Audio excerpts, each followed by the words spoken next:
What's going on, Dragon Ballers? Welcome back to another player interview. This time we have a returning guest, friend of the show, Tony. What's good, Tony? Nothing much. You know how we do. You know how we do. Yeah, you got a super duper interesting deck for us today. Like, you explained to me the concept, and I just love, like, I think this is like a super low-key underlooked deck. Like, people didn't really see this set in terms of, like, great Frieza army support, but honestly, like, from what you've explained to me and like how the deck looks, I think we've gotten a lot of really good Frieza support. So I'm really excited to get into the deck. So I guess maybe before we get into it, what inspired this deck to come together in your mind? All right, yo, so check it. Ready? I did create this deck 100%. Like, everything went into it was me. But what made me get to this point was me thinking about why is Scott Dashy so happy about this set?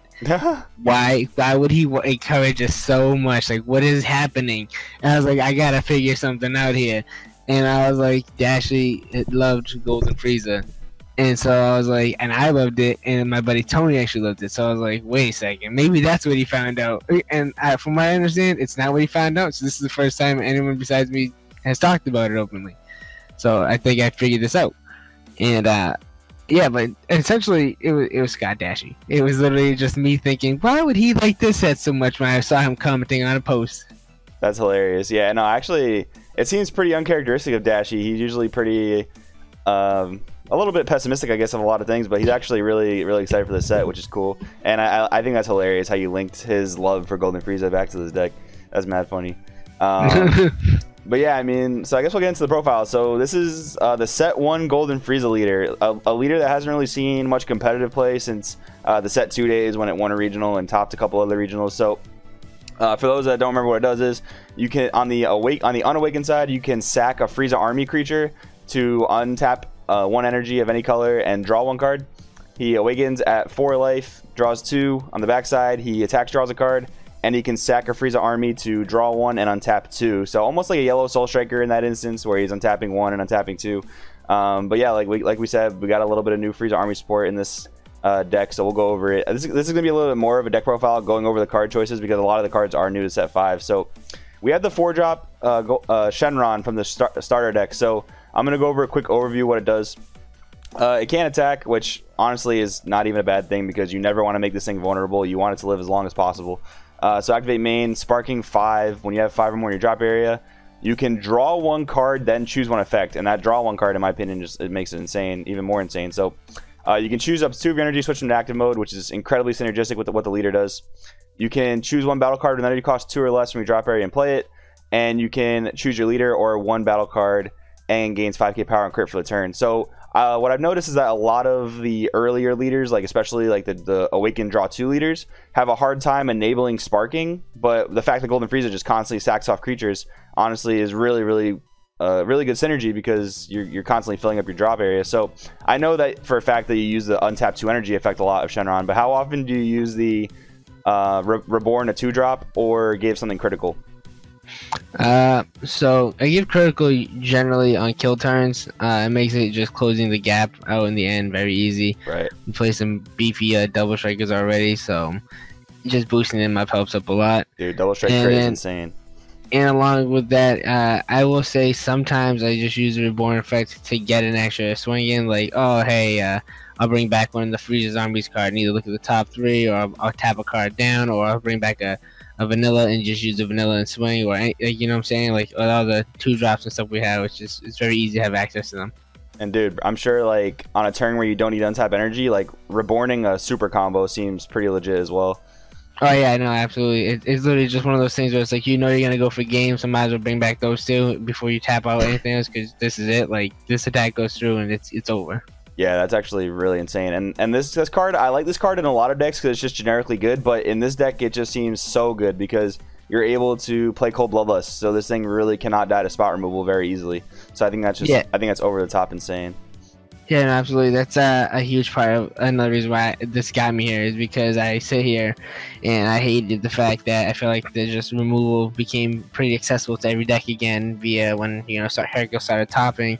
You have an automatic 2 ways of doing that with the Goku Mr. Slave combo, or the I'm sorry, not Goku, the Trunks, or the Goku and the Ooh, and it's like this card will never stay here ever. Like no matter what deck you play, unless you can abuse its energy and protect it, it's never gonna stay. Right. It Vanish a Fu, all this other stuff too. Like no, it's never gonna. And it even dies to Mass Saiyan, so it's like it's gonna go. And I was like, but I can play this because I have Cold Bloodlust, and if I can be staying at the end, no matter what, I'll just restand 2 energy and then return. I can protect at least twice. Yeah, for sure. I think that's really, really good. I think it's incredibly good in this deck. So then we have the 4 Infernal Emperor Frieza. So this is a green card actually that can be sacked off Frieza, and I think it might be the only non-yellow card that you can sack for Frieza, if I recall correctly. Is that true? I think he's the only non-yellow Frieza, and he's the only non-yellow Frieza's army card too. Right. Yeah, no, and that to me that was huge actually to go into a little bit of that, because I actually was hoping and praying that cards would come out either green or red or blue. Yeah. That way, because those 3 combinations have been kind of been used between yellow and like those colors. Yeah. Like, so playing it like this though, this green card, I can play this green as an energy, or I get like so much usage out of the fact that it's Frieza's army, and it synergizes with the deck and the idea of it. Yeah, definitely. You can search yourself Awakener, and you can sack it off to draw additional cards. It's very, very plus, which is insane. And you have, I think, more than in the traditional decks, you have more search targets for your 1-drop yellow Frieza. But we'll get to that in just a few cards. So, 4 full power energy. That's the negate you choose to go with in the deck. It makes a lot of sense because Frieza can untap any color. And you just found, I think you mentioned full power energy just be really good across the board, right? It's probably way better than Nimbus across the board. These games, just in case you haven't been playing them, they usually go past 3, 4, 5. Like they get there. Like we're not in the days of oh my god, turn 2 we're dead. Like so these games are getting there, and I don't know. I just feel like it's. I don't know how to put it. I don't know how to put it right now. I'm like spacing out. Yeah, I would say that maybe you're trying to say that Nimbus is a bit less necessary. Exactly. There you go. Yeah. Thanks for randomly back in. Yeah, no, Nimbus is literally like, it's just who cares? Like by the time like you're gonna start wanting to use it, it's gonna be so late in the game. Like it doesn't matter. Just stopping 1 attack, like the old days, like where just stopping 1 and 4 attack that turn was enough to live. Like that's all you really have to do now. Yeah, no, it's like the thing is that now decks are going a lot less wide and they're going more tall. So when you only really have to negate maybe 1 or 2 attacks per turn, Nimbus is not as necessary for sure. So the 8 bomb cards in the deck, we have the Kami's Power Piccolo and the Combo Killer Anti-Laza. So how have these cards been performing in your set 5 testing? So far, they've been great. I've been testing against like Gogeta, Hercule stuff, Geneva. You know, I've tested across the board against a lot of stuff that people have been hyping up to be good, the things that we know will be good, the things that are good now. And for the most part, across the board, going back to full power energy, it's too good. Like against the Pan 1-drops, against the Bardock 1-drops, against literally going tall decks. Like even if I chose the wrong colors per se, like because I don't know your hand, but in the sequencing of the chains, everything like that, like if I decide, you know what, I think this full power energy is more important than this yellow right now, and then you know you go off, like I still feel like the full power energy is the negate that could help you, whereas like Nimbus, you're gonna neg yourself a card anyways on top of making the bad decision. Right, yeah. I like the idea of playing cards just to not make bad decisions. I do that a lot in my deck building too. And the thing with Kami's Power Piccolo and Anti-Laza is like they're incredibly powerful cards, and like Blue-Green Soul Striker, these are the typical bombs in that deck. But in that type of deck, you just really lose hard to a Chain Zeno because you're trying to build a board full of barrier dudes, and that is a very powerful board to build full of barrier guys, but Chain Zeno just instantly resets them, and you have no counterplay to that unless you're playing a Frieza leader. So I really like how you can just play answers to things with Cold Bloodlust. I think that's incredibly strong going forward. So a lot of typical Golden Frieza stuff with the Avenging Frieza, with the Guldo, and only 3 Bloodlust. Do you think this might go up to 4 coming up soon, or has 3 been fine for you? 3's been good so far. Going up to 4 would mean Crusher Ball comes down. Not that that's an issue per se. It's just there are times the things you want to Crusher Ball, like you know, hypothetically a Beerus or something. Yeah. But in testing, with Geneva having so much deflect, that I might not even need to main deck as much hate. That I might just replace them totally, like 1 of each. But for now, I really do like 3 Cold Bloodlust, and I'm gonna leave it there until you know I get my ish kicked in. Right. And speaking of Geneva, I think you mentioned, would you say that's the hardest matchup for this deck? That matchup kind of goes like in the direction of who's on play, and you know, both decks are super consistent. That's what they're both built to be. Like, one's literally it's what I call a do nothing deck. You're just gonna combo, live your turns. Whether or not you really awaken doesn't matter as long as you just keep swinging to make your opponent mill. Right. And then this deck it's explosive with its drops and its some of its plays, and like it all of a sudden turn 5, turn 6 is around the same time Geneva's killing you. It just comes down to, can you push through it all? Can you make them negative enough cards? Or did they just have everything? You know what I'm saying? It's one of those. I gotcha. Yeah. So we'll get into matchups now, I guess, real quick in the middle of it. So you've tested this against a bunch of other stuff, and I know you feel very, very proud of this deck. So how do you feel about this deck basically across the board? Across the board, I think it's actually very strong. Like we said before, decks are going tall, and Cold Bloodlust is like the #1. Hey, good luck with that. Like, yeah, I'm stopping everything right here, right now, just so you know. And I love that. So that makes it right immediately good again, yellow good again. And then across the board, no other decks can really deal with Anilazas or Comics Power Piccolos and Cold Bloodlust, and like that alone is enough pressure against people that they really can't do much. And then on top of that, once you're turn 4, 5, 6, you know, you're just starting to drop 2, 4 drops a turn. It's very overwhelming very quickly. For sure, for sure. All right, so we have a new card here.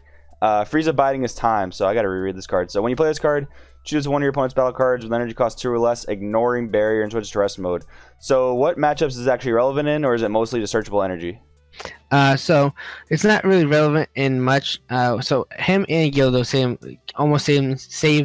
serve the same purpose. There we go. Right. He is here to essentially set up and help keep the board empty. So for instance, you're playing Hercule and you're like, you know, I'm gonna load a bunch of 1-drops on the board, or just, you know, if you let's say you forgot one to combo with, like, oh, pass. If I play him, I can tap that down, use my leader to swing at that and keep doing things, rather than just sit there and let you do whatever you want. I can at least kind of limit your board size. And other than that, it's also good against, like, you know, Storm and stuff. And you're like, oh, like, you know, you restand Go 10s, or you have Go 10s up and active and you pass, I can just kind of set them down, swing, and still force cards out of you. For sure, for sure. And then we have Double Crusher Ball. That's just insane against the big boss monsters, especially the ones that just swing. It's really good against Demigrots, really good against Beerus. Then we have the Fortidoria. Pretty dope that your super combo is searchable off your Avenging Frieza. And then we have the 3 Sui, which I guess we'll just skip ahead to the Frieza Striking Back, because this is a new card and it's the reason that you play Sui. So we'll go into it. It's the 3-drop Frieza Striking Back. When you play this card, choose it to one of your opponent's battle cards, switch to rest mode. Pretty dope how it can choose any battle card of any energy cost, just to note that. And when this card KOs an opponent's battle card, choose up to 1 yellow skillless Frieza's Army card with an energy cost 3 or less from your deck and play it, then shuffle your deck. So pretty solid how it just allows you to put on additional pressure. And those vanillas are just sackable off your leader effect to untap more energy. So you know, the vanilla on the board isn't going to do too much a lot of times except get swings in, but you can sack it to draw cards. So how has this card kind of impacted the skill cap of the deck? I think it just makes, I don't want to say it makes it easier, but I definitely streamlined away where now this is a guarantee you'll always have 1 energy up in a turn 3 play in a game where a lot of decks don't have turn 3 plays. Like, across the board throughout our whole timeline, the best ones have been like Cell Chain, and if we're dating back to like Mecha Frieza, where you could, like, you know, kill someone on that turn, or before then. And other than that, this, like I said, it's a consistent turn 3 play. You just play them down. You've been limiting your opponent's 1-drops all game. You just literally smack down a 1-drop and go swing. And then it's like, are you gonna really super combo onto that and another card? Go for it. Like, it doesn't matter to me, man. Because you usually have like Avenging Friezas out still. So even if you don't bring a guy out, you still sack off the Avenging Frieza, you restand energy, draw a card. Now you have Bloodlust or a card to protect your Frieza. Right, for sure. And how has the Destructive Occupation Frieza been in playtesting? It's been pretty good. Like, usually if my opponent, like, because remember that's a turn 3 play, so my opponent is either going into turn 3, which most decks don't have a turn 3 play, period, or he's going into his turn 4. If he's going to his turn 4, he's going to go for a play that usually involves some kind of, you know, decently good card. And then they're going to try to kill my Frieza because nobody wants to wake me. And generally I go, oh, cool. Any, you know, big combos? They'll say no because it's only turn 3, 4. Like, you don't want to waste cards. So you just throw that's when you throw out this Freehand essentially, and it's like boom, it's out. Now I have 2 freezes. Yeah, and it's just more sack fodder, which is really solid. The only thing I'm noticing from this deck is, like, you ever feel like you lack a main, like a really solid, like, this card comes down, end the game? I will say that I was thinking that the other day.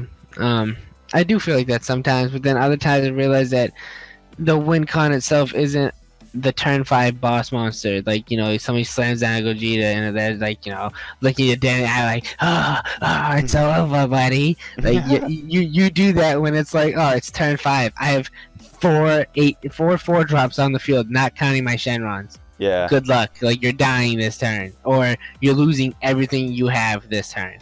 Like, you can't combo your free hands or anything like that. I'm gonna pop them when they come out. Yep. And on top of it, like, one game I had 3 Anilazes and a Common Pies Piccolo. You have to discard 3 cards the moment you try to combo against me. Yeah, that does get pretty insane, especially if you can go that wide. And the crazy thing is, you have the Bloodlust, or actually, does the what's the card I'm thinking about? Does the Kami that wipes the board, does that have deflect? That has, I don't know if it has deflect. It probably does, knowing the Bandai. So have you come across that card yet? Has that card been an issue for you? I haven't come across it, but because it happens so late, and they have to wait, usually have to wait a turn too, that I'm not like that worried about it. Yeah, it is a 3-drop play, so they do have to basically commit an entire turn to it. Yeah, and you can relatively play around it. Yeah, and what does it say? You have to have like 4 or something like that? Yeah, battle cards? Your opponent has to have 4 battle cards, and then you wipe their board. Yeah, see, I don't usually do that anyways. I usually have just the 2 Shenron by turn 3 or 4, and then I'll start smacking everything on the table.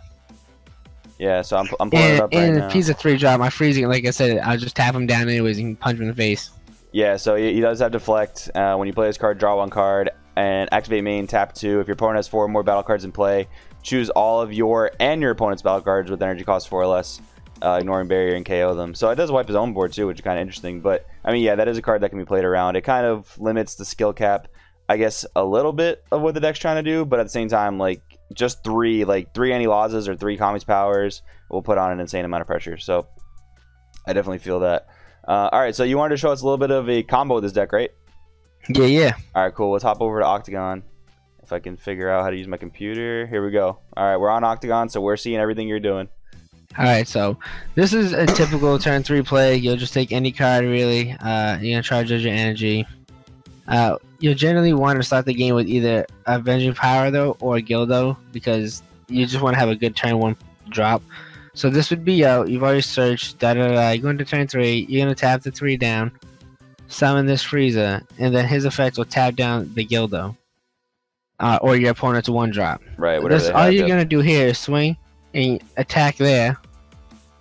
And then they're not going to be able to save this. Like, if it's 2,000, if it's a 1,000 drop, they're not going to do it. We all know that. Yep. So now this guy's going to die, and you're going to go actually into the deck. Yep, and then you're going to grab your Sui. And now if you look at Sui comes out, he's also a 2-drop, so he's also able to be summoned off a Shenron back and given the 5,000, have crit. In this point now, you're just going to, you killed their 1-drop, their field's empty, and why put pressure, right? So I'm going to kill the 1-drop here. And you would just restand. In this situation, it'd be the Piccolo because we have the full power energy in hand. But this is your turn 3 solid play. Their turn 3, like I said, not many decks have a really good turn 3. So especially if you don't play, this is a very powerful turn because you're like, sure, I'll pitch a card to save that Frieza. Why not? Like, it's a big ass body. Then your turn will come again. You know, tap all, and then your big turns happen because let's charge this guy. So we'll charge this. You have 4 energy, right? Okay, and you have 6 life still. You would tap. So this would be in your hand, because you still have 1. You tap 1, play him, sack, draw a card. Then you're going to sack him off, draw another card. And then you're going to play down the 4. Shenron effect, bring him back, draw a card off that, rip a life. That's nuts. Awaken. Draw 2 more. Kill the 1-drop again. Draw a card, restand 2. And if you can see my hand, which you can't, but I've been drawing the protection to make sure this thing doesn't die. Nothing dies on my field. Yeah, that's pretty insane. That's a Yeah, Shenron enables some crazy combos, and the fact that you can save it with Cold Bloodlust is insane. One thing I want to note is that a lot of people, I noticed this a lot in set 2 especially, a lot of people like turn 1, they'll summon their Frieza army, like their Avenging Frieza or Goldo, and they'll just sack it off immediately. You definitely want to, like, just like Tony advised, you definitely want to save that sack for a turn where you actually want to untap energy. So like turn 1, typically, I think Tony will agree, it's not usually super important to untap. So you want to save like your 1-drops for like turn 3 when you're gonna tap out for this striking back. Would you agree with that? Oh no, I absolutely agree with that. All right, cool. I also want to say too, just so anybody wants to know, another ridiculously strong play is actually you have the Shenrons in hand. If you've already gotten here, like you're already awakened, you could tap out. So you're at 4 life right now. Yep. Summon this.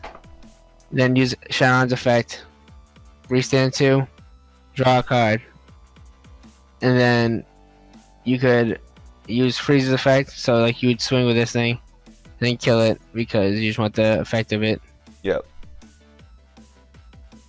And then you would awaken, play this guy down. Let's just say top 3, grab a Gildo, whatever's at the top. Effective your awakened leader, sack this off. Start all back over again. Absolutely insane. Tap the 4 now. Shenron effect. Restand, draw a card, and then you have your. So these, I put all the other cards in my grave already, so I still have all this. Yeah. Just, like I ditched like 7, 8 cards just to prove a point that like this is how much you draw, and then you have a bunch of 5Ks and 10Ks. In the protection, and then if this is all still in hand, and then you've let's say you bloodlusted, and you just did everything you could to save everything. Cool.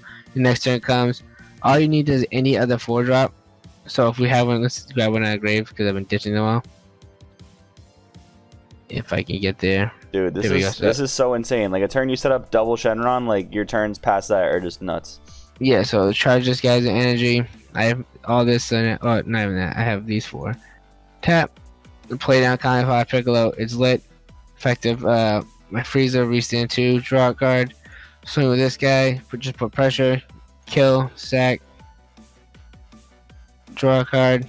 I still have 1 more Shenron. Tap 4, play this. Affect the Shenron, draw a card. And then this is now on turn 5. I played 2 4-drops down, and I've drawn 2 cards, and I have 3 energy up still, and my leader can still swing. Dude, that is freaking bananas. Oh my goodness. Yeah, I am, dude. Props to you. You've created like an insane combo deck. I think it's absolutely nuts, and it's ultra consistent because your leader just constantly cycles cards. Props to you, man. Any final thoughts on the deck? Any other things you want to get out there to the people? I made this deck because I like control. I got sick of Chain Xeno. I think a lot of people are. If you don't like Chain Xeno, you like to play a little bit more thought process. I'm not saying this is the highest skill cap deck in the game. I'm just saying this is something you do have to think about still. Seems pretty up there. Seems pretty up there. And you get some good combos, and it can be really powerful if you like late game. I just recommend it to a lot of those types of players. If you're looking for something that like you just want to smack cards on the table, this probably isn't it per se, but you can still try it. I think you'd have a blast. Other than that, I just hope that people who play it, they love it. I'd like some feedback if they want to give it to me. This is something I've been working on for about 2 weeks now, 3 weeks now, and I just wanted to give everybody the chance to play it, try it, and it's a good option, I think, in my opinion, for Nats, because with something so consistent, at least in Yu-Gi-Oh, the most consistent decks are always the one at the top tables. Yep, absolutely. And like the way Nats is going to be, I feel like Nats is going to be a free-for-all. There's going to be a lot of Wish decks, there's going to be a lot of Janemba, but for the most part, it's going to be like the best built deck, and like honestly a lot of the spiciest stuff is gonna do really well. So I definitely think this is dope, and I appreciate you letting me get it out there to the people. And once again, props to this dope ass deck. Thanks, Doggy. I appreciate it.